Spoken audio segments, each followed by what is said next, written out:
Sandino Moses is busy these days. He's the chair of the Charleston County Housing and Redevelopment Authority. He's also the outreach program director for Father to Father, which helps a lot of fathers with child support and other resources. I talk one-on-one with Sandino for this edition of Quintin's Close-Ups. And if you haven't already, subscribe to my YouTube channel and like Quintin's Close-Ups on Facebook. Sandino Moses, welcome to the award-winning Quintin's Close-Ups.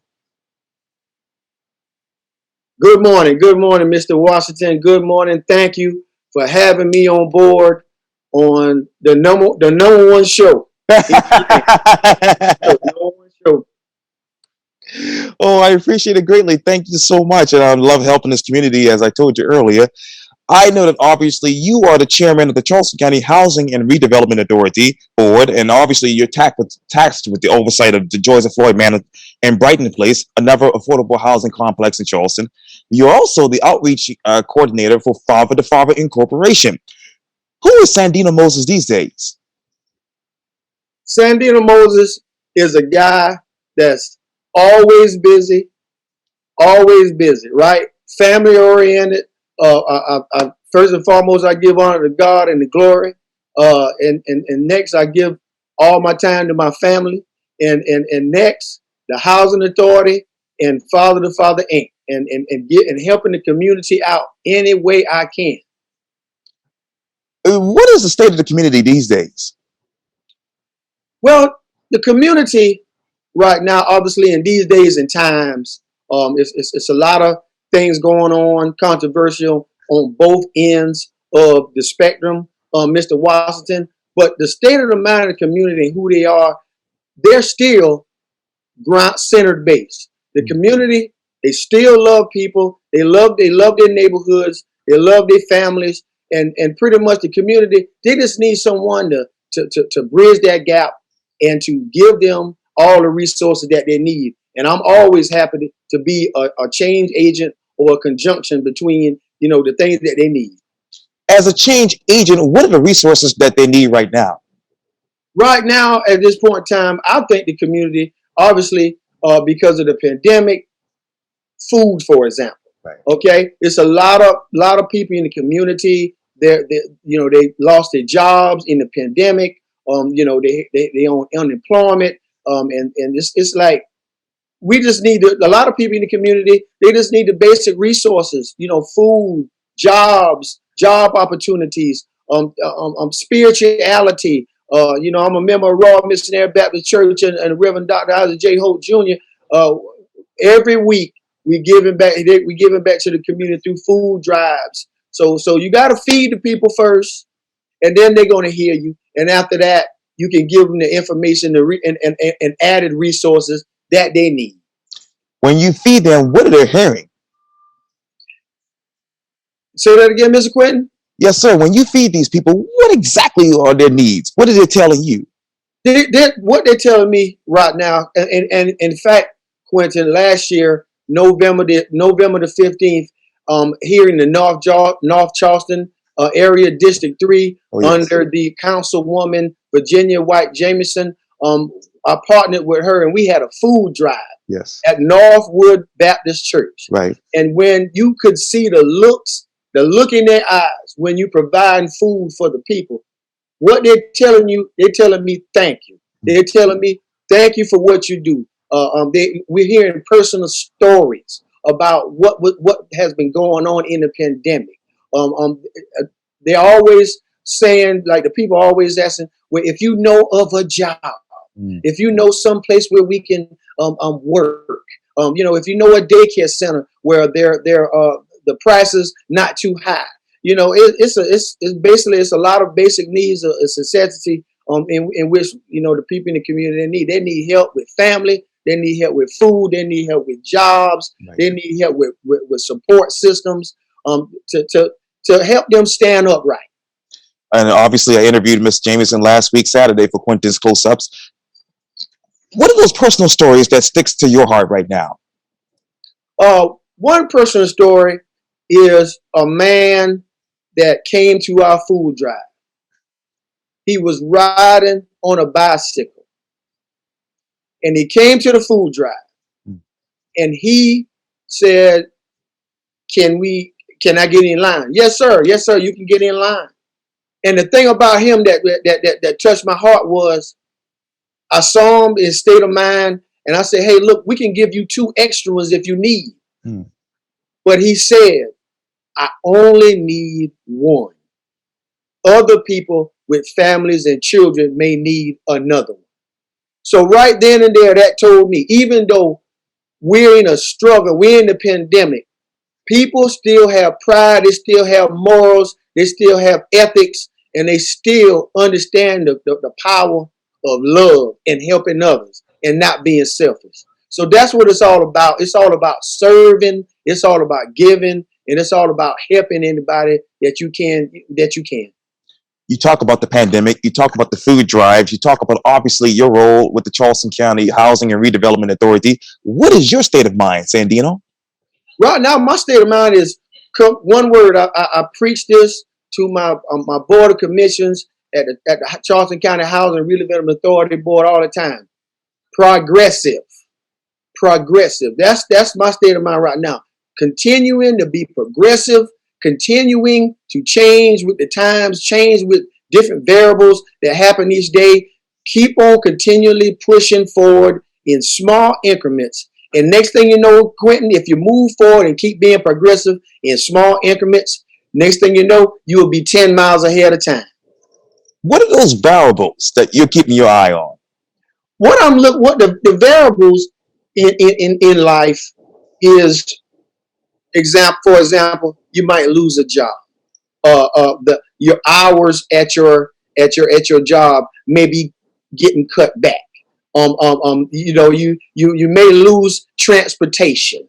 There's different things in life that you can't control, that if you still centered base with your heart being true with giving back to the community, long as you stay grounded with that, the Creator, Lord above, He will always keep on providing and always He'll always give you the strength to climb the mountain, but not move the mountain. How many mountains are you climbing when it comes to the Charleston County Housing and Redevelopment Authority? Well, that's a good question. That's a good question, Mr. Washington. Ever since I was blessed enough to be elected as the chairman of the board of commissioner, we inherited a lot of different situations that really wasn't helping the board, and not even to get too much detail because I don't want to give out information. Right. The public are not required to hear. Right. But at the same time, I was inherited with a board of commission. We had some problems with our capital. We have some problems with our past administration, and with the removal of our past chairman and the removal of our most recent CEO. Right. This is what we left with right now, trying to make sure we get leadership, the correct leadership that can point us in the right direction of being a successful housing authority.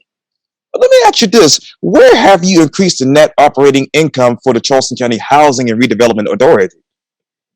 Well, this is how it works, Quintin. When a housing authority has an executive director, the executive director, they're real innovative. They've been in the housing business for a long time. They come up with a lot of different innovative ways of coming up with, producing different capital. But as you know, under HUD, we have to ask, we make requests with HUD, in National HUD in DC with different resources. But also because we're in the same umbrella in Charleston, we can also we have been requesting funds from the Charleston County Council. Right. So their Charleston County Council, they're a real close ally with us. Under my leadership, we have definitely improved the communication with Charleston County Charleston County Council, right. and we so happy that we are bridging that gap and mending our relationship with each other, and they're being progressive right along with us. Now, how have you increased funding while also decreasing operational costs? Well, last year, Charleston County Council, they gave us some funds, so that helped us out a lot. Okay. And also, what we're doing right now, and this public information, we're also in the process of selling some. We're also in the process of selling some of our scattered site homes that's not being used. We're already in the process. We have submitted the application with HUD. And once that application go through, we will be receiving funds, and we're going to definitely use those funds in our capital to help possibly build another Joseph Floyd Manor. And that's a place I run by almost every weekend. But let me ask you this: with those scattered site houses, exactly how many of those are? We have a lot of scattered site houses, but it's about 18 of the houses that were under our past administration. Right. That were not being used. So we had to make up the board. We had to make some tough decisions whether or not we want to try to refurbish those homes or sell those homes. And as a board together, we made a decision that it would be best for the housing authority to sell those homes and use those funds and give it right back to the housing authority and help out the elderly and the disabled tenants, and fulfill our mission, and which is providing affordable and safe housing for the elderly and disabled. What is your expected income with all of these houses being sold off, I should say? Well, not to really put it, I can't really put it in a dollars and cents form. Okay. But it's six figures. It's a high numbers. Six figures. It's about $1 million. What areas of public housing or operations do you look at that could actually help contain costs in addition to, I don't want to say, but it's possibly something you all are looking at, severe staff cuts? Well, here's the thing, Mr. Quintin. What we do is the way everything works with the board of commission. We strictly stick in the policy status. And with our executive director, interim executive director, they're over operations. So at this point in time, I have she is my interim executive director, Miss Erica Bryant, has not communicated to us that we're having any staff cuts, because actually right now we understaff as it is right now. Wow. So we're working on hiring extra maintenance techs. We're working on some positions that she's working on, so we can be fully staffed. And has there been any increase, say, in leasing space? Yeah, actually there are, because we have a new property manager at Joseph Floyd Manor, and in the last 2 months, she has already turned around at least 30 units in the last 2 months. Mrs. Mary Justice, and she's doing a great job on turning units around and filling those units with family. And how many of those new clients are potentially interested in those leasing spaces? Well, the new clients are actually the elderly and disabled. So they're already allocated for having some obtaining units in Joseph Floyd Manor. So when you're talking about families as far as buying or possibly buying some houses in scattered sites, they would have to be in our program already and graduate to the family self-sufficient program, which in the last year we had about at least 10 families have already graduated to the family self-sufficient program, which is a wonderful opportunity in that program where the families, we're actually helping them work on their credit. We're actually helping them to understand the importance of paying bills on time and moving to the next level. Because my vision is we want people to be in our program, but we also want them to graduate and move on out of the housing authority program and continue being successful citizens. Yes, sir. Since 2019, Sandino, how many community block grants have been given to the authority? Say, give me that question again. Yes, sir. Since 2019, how many community block grants have your authority received? Okay. Since 2019, we again, I said we received funding Right. from the Charleston County Housing. I mean Oh, yeah. Charleston City Council, but community block grants, we have not received any community block grants yet. Have you been able to go after any other grants? Yeah. Well,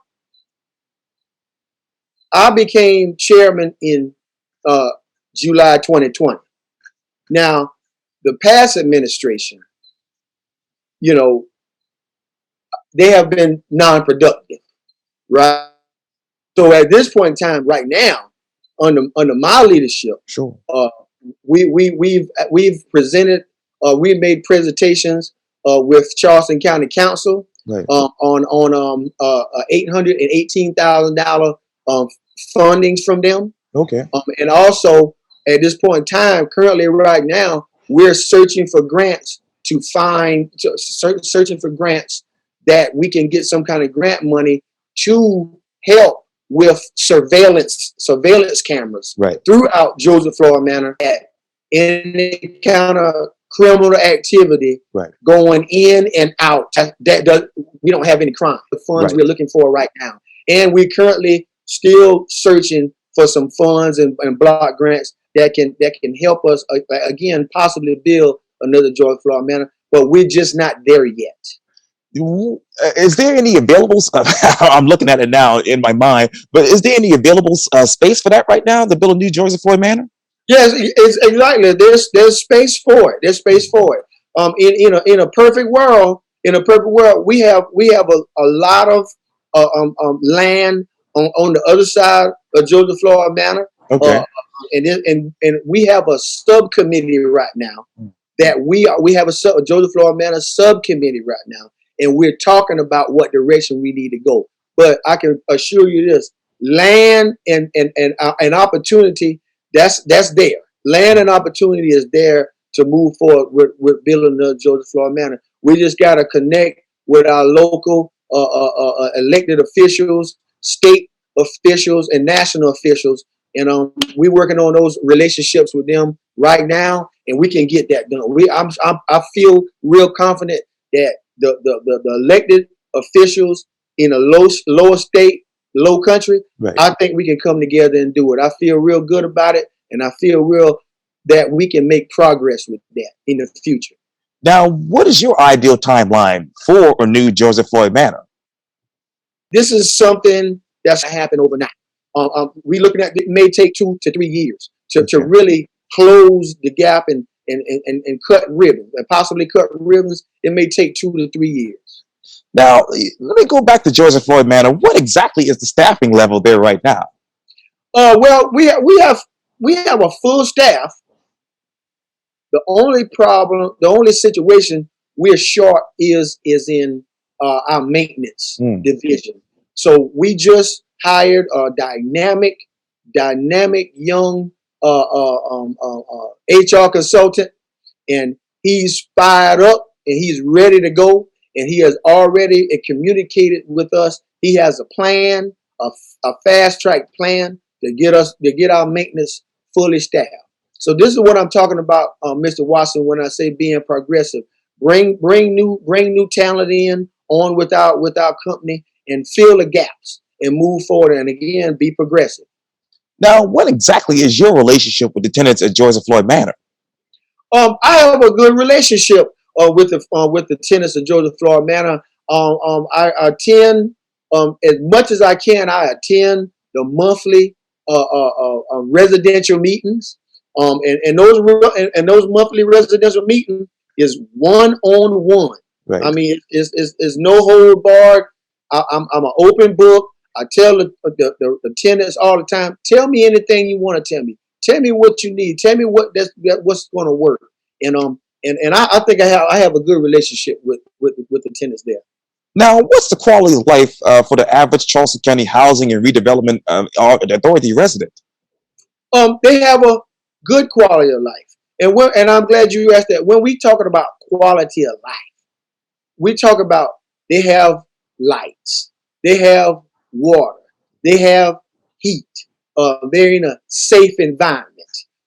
It's as much as possible through the CDC guidelines. We have COVID free. And a couple of months ago, one of my board members, dynamic, awesome board member Reverend Catherine Davis, she connected with MUSC University, Sure. and we had a COVID-19 vaccination site at Joseph Floyd Manor. Sure. So we're not only trying to provide affordable and safe housing with our tenants, but we trying to, again, like you said, we trying to improve their quality of life. And right now, at this point in time in the pandemic, quality of life is very important, and everyone needs to get that who can receive that vaccination. We happy to do that too, Mr. Washington. Now, how many people at the Joseph Floyd Manor have actually been vaccinated? Well, we have 150 units there, and approximately about 80 to 90 of our residents have already been vaccinated, along with Brighton Place. That's our other site in West Ashley. Okay. So about 80 to 90 people have already been vaccinated, and we right now working on having another vaccination. So the other half of our tenants will get vaccinated as well. Now, what are the most requested social services residents ask within your authority? Give me that question again, Mr. Washington. Yes, sir. I'm sorry about the delay in the Wi-Fi, but what are the most requested social services that residents ask you all? Well, again, they really communicate all their needs. They're always communicating a lot of those needs with our staff, Okay. with our executive director. So right now, because of the pandemic, I think in a little while some of the sanctions will be lifted, and a lot of our elderly and disabled tenants in Joseph Floyd Manor, they need to continue getting their health provider services. You know, a lot of them need health rehabilitation, and a lot of them have personal nurses that come and help them from month to month. And we have a policy set up where, even though it's in the pandemic, right now we're in the pandemic, all our tenants got to do is fill out a form with our staff and have their nurses fill a form out, and they will have clearance. The nurses have clearance going in and out of the building and helping them as far as social services is concerned. Now, as of late 2020, that is, how many people are on the public housing and housing choice voucher waiting lists? Well, I'll tell you, at this point in time, I don't know exactly the number of the waiting list. Not exact. I don't know the number, but I know it could be about. I can't give out a number on that because I don't know the information right now. But it's a pretty long waiting list, like it has always been in all housing authorities. All housing authorities have a long waiting list. That's why we're trying to be progressive, Quintin, and move forward and free up more homes with funding that possibly we can get back, and we can get other houses back on track and fill these family homes as well. This might be a complicated question, but with those housing choice vouchers, what are the program payment standards? That would be a staff question. That would be the staff would know that answer. Okay. As far as that concerned, it would be a staff. But it's all affordable. It's all affordable. So everything that what we're charging our tenants is directly aligning with their income, and because they're low income tenants and low income families, all the tenants can afford it. Now, what studies are you looking at in regards to housing choice vouchers? That is. You said what status? Studies, yes, sir. Studies. Okay. Well, the studies that we're looking at, Mr. Quintin, is the history our personal history with our tenants. Okay. And one thing about our housing authority, we are committed to being affordable. We committed to being affordable. So during the pandemic, we didn't evict anybody. Right now, we not, and currently right now we're not evicting anybody right now. And I said again, because of the pandemic. So we're not in the business of putting people out. We're in the business of trying to keep families within our housing authority. Well, we want to continue being a close knit family with the people the tenants in our in our housing authority, and that's what we tend to do. And I communicate with my executive director all the time about making sure we can do what we got to do to keep families off the street and not on the streets. Now, obviously, you're a household name here in this community. Where are the potential development partners in the region for you all to actually expand housing opportunities? And again, Quintin, right now, we're in our subcommittee.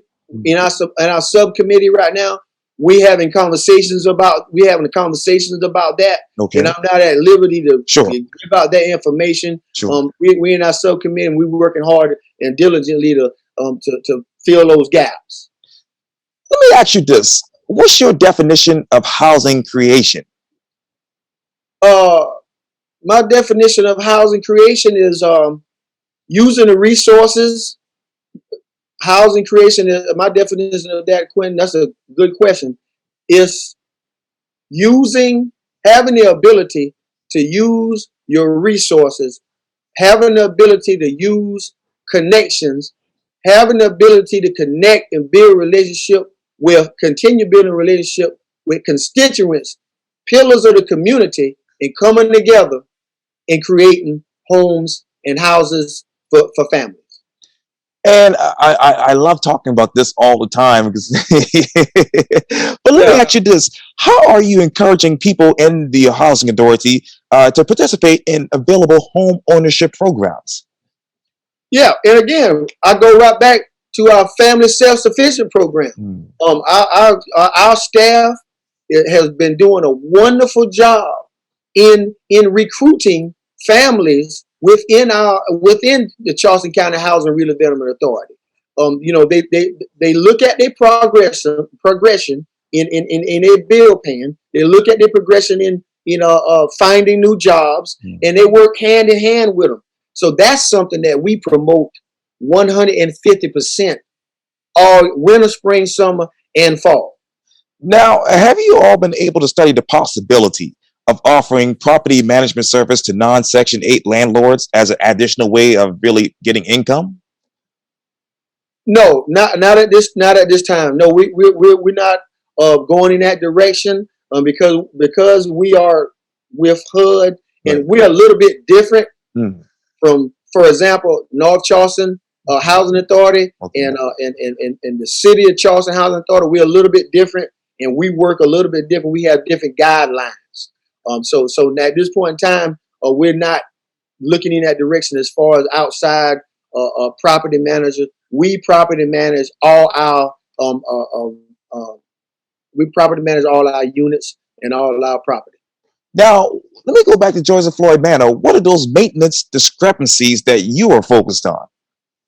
Well, what we're doing, we going by the guidelines of our last HUD inspection, right? And everything on that list is small things as far as the sprinkler having a guard on the outside of it, all the way down to a door knob not working right. In a case of emergency, we look at all those small things. To the public eye, those things might be small, but when you're talking about a housing authority, a light switch is not working. That's a violation. Okay, so we're looking at every small thing, every small little thing, issue in Joseph Floyd Manor. In my eye, and our interim executive director is very, very, very important. Now, you talk about small things, and sometimes you hear about this a lot, but are there any issues with bed bugs or any other rodents or anything like that? I was on board as far as the chairman of the board of commission, in July 2020, Right. and we appointed an interim executive director. Right. We ascertained the problems with all those situations with bed bugs Right. and whatever you heard, Mr. Washington. We took care of that. Okay. Let me turn over to Father. Obviously, you're the outreach director for that. What is that outreach right now in the midst of a pandemic? Yeah, thank you, Mr. Washington. Like I say, I got my hands in Yes. a lot of different baskets right now. But here's the thing that I want everybody in the community to know about Sandino Moses. What I do, I'm interested in grassroots work. Grassroots work, things that's not that the normal person, the normal sane person won't jump into and try to tackle. Grassroots. So for Father to Father, the outreach with Father to Father is going really, really well. Okay. What my program manager and my executive director, they're challenging the outreach coordinators to reach out to the community and meet potential clients of Father to Father, meet them where they're located at, right? So we under all our we follow the CDC guidelines. All right. So what we do, I go out in the community and I reach out to different agencies in the county that may encamp potential participants of our free service that we provide with Father to Father, and I go from daycare centers to I stop by daycare centers and give out our information. I leave there and I might go to Charleston County Housing and Redevelopment Authority and give out information. I might go to Walmart, all the barber shops, Right. The hair salons, any place that has a potential hot spot for father to father potential clients. I go there. And what exactly are those most needed services right now that you all provide? Well, I'm glad you asked that question, Mr. Washington. One of the biggest services that we provide for fathers that on child support, we provide a free service with them. Let's say, for example, a young man, he don't have visitations for his kids. So we provide a way of helping them move toward getting their kids back with visitations. We help with job opportunity. We have employment specialists that help these guys get jobs. Right. We provide food for them during the week, everything free of charge. We help them as far as economic stability. We help them to provide services for the participants so they can learn how to learn to possess the skill. They're having a healthy relationships with their kid's mother. Right. We provide the services of picking them up. I'm the outreach coordinator. One of my responsibilities is picking the participants up and bringing them to our weekly classes. So we're excited about Father to Father and what we can do in giving back to the community and helping young men that want to stay on task and stand upright and pay their child support and see their kids and be better fathers. What is the typical economic stability for a father right now in the midst of this pandemic? Okay, typically right now, the economic stability for young men is very difficult right now in the pandemic. As you know, Mr. Quintin, the job market is real low, unemployment is really high. So the economic stability right now for these young men is very, very difficult right now. But one of the services that Father to Father provides, we provide. We have a job readiness specialist. We have a weekly boot camp, right? We have boot camp. We give an economic boot camp for our potential clients, and you can come in the beginning of the week and go through our boot camp and we have wonderful father-to-father, have wonderful relationships with employers around Charleston County and the Low Country area. And you can come on a Monday, you cannot have a job at father to father, and on Friday you can have a job at from father to father. Wow. So we help out tremendously as far as economically being stable and taking care of their kids and standing upright. So we're really excited about our new employment special that we have, and we fired up and we ready to go and help these guys continue taking care of their kids. Yes, sir. Absolutely. Well, Sandino Moses, thank you so much for your time. And again, welcome to the award-winning Quintin's Close-Ups. Mr. Washington, I've been watching you for a long time, and I am so grateful to have the opportunity to be on board with your show today. I'm going to be fired up all day because I talked to you was on your show. And I look up to you, man. Keep on doing what you're doing. And keep on continuing getting those awards, and come back and see me anytime in the future whenever I'm on another platform in 2023. Okay, I definitely will. Thank you again. Okay. Thank you, Mr. Watson. Have a great day. Likewise.